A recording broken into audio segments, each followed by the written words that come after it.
Hello, Grace Our family. I am glad that I get to bring you the devotional today. It is from James 3:16 through 17, and what it says is this: For where jealousy and selfish ambition exist, there will be disorder in every vile practice. But the wisdom from above is first pure, then peaceable, gentle, open to reason, full of mercy and good fruits, impartial and sincere. Now, I believe James in verse 16 is not just describing a person, but a society that is absent of God. This vile practice and disorder everywhere. We see it everywhere we go. We know that this world is broken. Why? Because it's all selfish ambition, right? And you look at this world, and anything that makes you feel good or makes you feel valid is okay. It's fine, just as long as it makes you feel good, right? And if that's not true, then it's at least what makes the people around you feel good.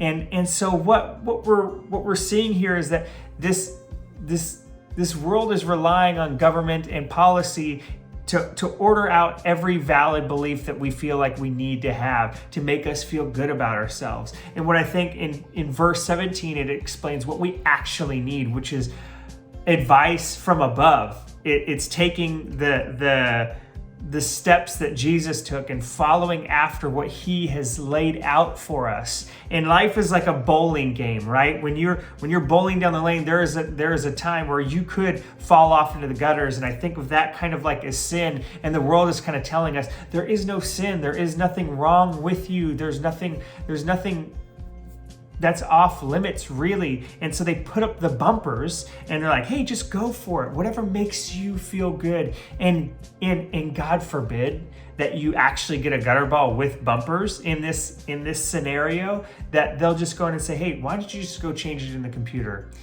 Because it's not about doing well. It's about making yourself feel good. And I think when you understand the game of bowling and you say, hey, I got a 160, and somebody else who played the game who had bumpers said, well, I got a 200. I think you look at the person who got 160 and go, you're way more impressed with that. Like, wow, that's a great score. With the 200 and the bumpers, you're just kind of like, you played something, not really bowling. And I think what we need to do is we need to look at life like this and say, God, I know that I can mess up, and I know that I need to stay in the lane, and sometimes I don't, God, but help correct me, help lead me, help guide me, help me not fall into those traps. And we can't look at this world and be like, well, that's comfortable, that's easy. If there's nothing wrong with me, if there's nothing that I need to correct, then that's great. But God has called us to live differently. God has sent down his son to give us an example of what we need to look like when we live out our lives. And that is Jesus Christ walking on this earth, living the same life that we could live, right? He endured pain. He endured suffering. He endured friends passing away, the sting of death. And yet Jesus never sinned. And so that's our example. Our example is to live inside that narrow lane. It's this narrow path, and not let the world distract us by saying, well, there's nothing wrong, with this. There's nothing wrong with this. Just put up the bumpers and it will all be fine. I want you to take the difficult path that Jesus laid out for us. It's this narrow path. But guess what? It's going to produce fruit. It's going to be great. Why? Because it says that it's peaceable, it's gentle, open to reason, full of mercy, good fruits, impartial and sincere.